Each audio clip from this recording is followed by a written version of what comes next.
certinho? Beleza, galera? Tudo certo com vocês? Para mais uma parte aqui importante das nossas aulas online.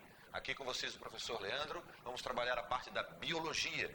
Você que está trabalhando, revisando todo o conteúdo do ensino médio, seja agora para a terceira série, pensando no vestibular, seja para suas provas do seu colégio, primeiro e segundo ano, nosso objetivo agora, com calma, tranquilidade, revisar todo esse conteúdo para te preparar de uma forma bastante interessante e esperta. Fica comigo que a gente vai começar a revisar primeiro a tal da citoquímica, importantíssimo conteúdo, um pré-requisito da citologia. Vai trabalhar a composição química da célula. Bacana? Quando a gente fala de composição química, veja que interessante esse quadro que eu já separei aqui para ti. Você, na separação desses compostos que formam os seres vivos, as células, você separa em dois grandes e importantes grupos. Tudo bem? A classificação inorgânica e a classificação os compostos orgânicos. Por isso, você que vai ficar ligado e acompanhando as minhas aulas, nós vamos separar essa parte da citoquímica em 7 tópicos. Você vai ter uma aula sobre água, sais minerais, proteína, lipídios, carboidratos, ácidos nucleicos e vitaminas. Bacana? Separado, aquela que te interessa mais, aquela que você tem mais dúvida, você vai focar naquela ali e olhar com bastante atenção. Bacana? Perceba que essa tabela também revela a comparação muito interessante entre dois importantes grupos de células. Talvez a mais conhecida, a mais famosa. Comparando célula animal com célula vegetal. E perceba que dependendo do componente que você analisa, você tem umas diferenças interessantes. Resumindo aqui para ti. Perceba que independente de ser célula animal ou vegetal, o componente mais abundante de todos é a água. Cerca de 62% no animal, cerca de 75% do vegetal. Interessante isso aqui. Tirando essa parte dos orgânicos, onde a água predomina. O que acontece quando você analisa a parte orgânica? Perceba uma coisa interessante. Em animais, você teria as proteínas em segundo lugar. Já no caso dos vegetais, a predominância vai ser do grupo dos carboidratos. Bacana analisar esse dado, bacana acompanhar a sequência aqui das aulas, até para interpretar e entender melhor esse dado que está aqui.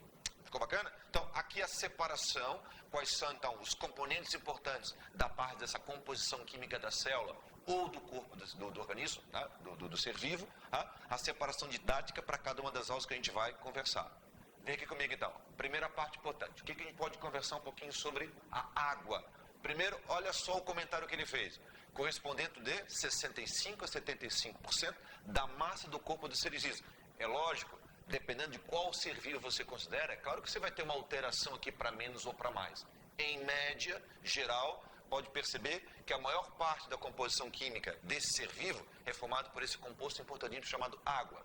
Substância que se encontra em maior quantidade no interior da célula. Não só no corpo do organismo como um todo, mas se você for analisar o conteúdo da célula, você vai ter ele em maior quantidade. Se a água é um componente tão importante, tão abundante, é claro que numa questão de prova, beleza? Um questionamento aí de uma tarefa que você vai ter que fazer, provavelmente a pergunta vai ser baseada nisso aqui. A importância da água para os seres vivos, logo, se é o mais abundante, vai desempenhar diferentes funções. Vem aqui comigo. Considerado então solvente dos líquidos orgânicos. Muitas substâncias são dissolvidas nessa água. Inclusive, como consequência dessa característica da água ser solvente, ela consegue diluir várias substâncias e, consequentemente, várias outras funções vão estar relacionadas com isso. Perceba, conservação da temperatura dos animais endotérmicos. Animais endotérmicos, homeotérmicos, os chamados animais de sangue quente, popularmente falando. Para esses animais, a conservação da temperatura corpórea tem tudo a ver, com certeza, com a água. Tanto é que você vai lembrar, nos dias mais quentes, a transpiração, a perda de água através do seu suor e, portanto, o processo biológico e físico dessa evaporação e a perda da água para o meio externo, junto com ela, é transportado o calor que o teu corpo gera. Portanto, mantendo, conservando a temperatura dos animais endotérmicos. Olha só mais uma bacana aqui, ó. Já que é um solvente, muitas substâncias podem ser o quê? Misturadas e transportadas por essa água. Veículo das substâncias que passam através da membrana. Vamos lembrar, no nosso caso, o sangue. Lembrar que a maior parte do sangue é água. E o sangue é um importante veículo de transporte. Então, muitas substâncias vão ser o quê? Transportadas com a ajuda da água. Bacana. Controle osmótico. O que é osmose mesmo? Osmose, passagem de água do meio menos concentrado, hipotônico, para o meio mais concentrado, hipertônico. Se acontece a passagem de água, portanto, uma outra função importante da água, com certeza, é o controle osmótico. Bacana isso aqui. Galerinha, a variação de água nos seres vivos. Quais são os fatores que podem influenciar na oscilação na quantidade de água? Primeiro deles, a idade. A taxa de água decresce com o aumento da idade. Bacana. Aumentando a idade, a porcentagem, a quantidade de água vai o quê? Diminuindo. A atividade, metabolismo. Quanto maior a atividade metabólica de um organismo, ou de uma célula, maior a porcentagem de água que nele se encontra. Olha que tabela bacana. Você vai pegar encéfalo, tecido nervoso, neurônio, alta atividade metabólica, cerca de 91% de água. Olha só o extremo aqui, ó. Pegar ossos, pegar dente, tecidos, órgãos do teu corpo como esqueleto, com menor atividade, beleza? Diminuiu a atividade metabólica, a concentração de água também diminui. E para fechar, qual um outro exemplo de variação de água? A espécie considerada. Na espécie humana, a água representa 63% do peso. Legal. Mas em medusas, quinidários, como a água viva, a água se relaciona com 98% do peso do seu corpo. Então, claro, dependendo do organismo, da espécie considerada, a quantidade de água com certeza vai oscilar. Quer dar uma olhadinha numa questão aqui para fechar? Vem aqui comigo, ó. Uma questão do Enem.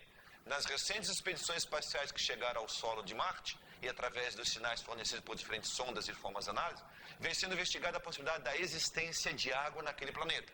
Sondas que são levadas para esse planeta para explorar e procurar a água.